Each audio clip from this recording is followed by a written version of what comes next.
1952 నుంచి మొదలు పెడితే 2025 వరకు కాంగ్రెస్ మొదటి నుంచి తెలంగాణకు మొదటి శత్రు, మొట్టమొదటి విలన్, తొలి విలన్ ఎవడంటే కాంగ్రెస్ పార్టీయే. 56లో ఇష్టం లేని బలవంతం పెళ్లి చేసింది కాంగ్రెసే. 68 నుంచి 71 వరకు ఉద్యమం ఎగిసిపడితే 370 మంది పిల్లల్ని పిట్టల్లాగా మళ్ళొక్కసారి కాల్చి చంపింది కాంగ్రెసే.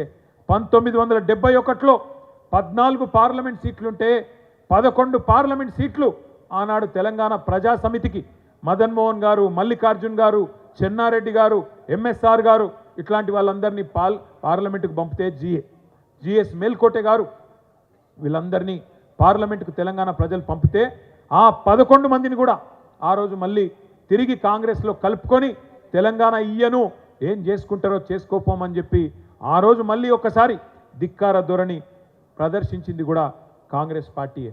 అందుకే ఆనాటి నుంచి ఈనాటి వరకు 78 ఏళ్ళ మన చరిత్రలో స్వాతంత్రం వచ్చిన తర్వాత మొదటి నుంచి ఈ రోజు వరకు విలన్ పాత్ర పోషిస్తున్నది కాంగ్రెస్ పార్టీనే.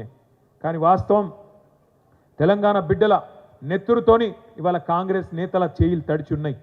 తెలంగాణ కథలో ఆనాటి నుంచి ఈనాటి వరకు మొదటి విలన్, శాశ్వత విలన్ కాంగ్రెస్ అన్న మాట మనం మర్చిపోవడానికి వీల్లేదు. ఇలా వాళ్ళు తాత్కాలికంగా అబద్ధాలు చెప్పి మోసం చేసి 6 గ్యారంటీలని 420 హామీలని ప్రజలను ఇవాళ వంచి అధికారంలో ఉండవచ్చుగాక, ఇష్టం వచ్చినట్టు మాట్లాడవచ్చుగాక. కానీ చరిత్రలోకి తొంగి చూస్తే కాంగ్రెస్ ద్రోహం అందరికీ కూడా గుర్తుకొస్తుంది. అందుకే ఇవాళ మన నాయకుడిని కించపరిచే ప్రయత్నం చేస్తూ ఉన్నారు. సరే, ద్రోహం జరిగింది, ఇబ్బంది జరిగింది, 71లో నష్టం జరిగింది అని తెలంగాణ సమాజం ఊరుకోలేదు. 30 ఏళ్ల పాటు కుత ఉడుకుతూనే ఉన్నది.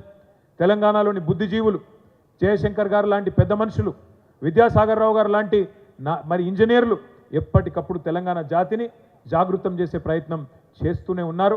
30 ఏళ్లుగా వాళ్ళు దీపాన్ని ఆరిపోకుండా చిదిమిపోకుండా అట్లే పట్టుకొని ఉన్నారు.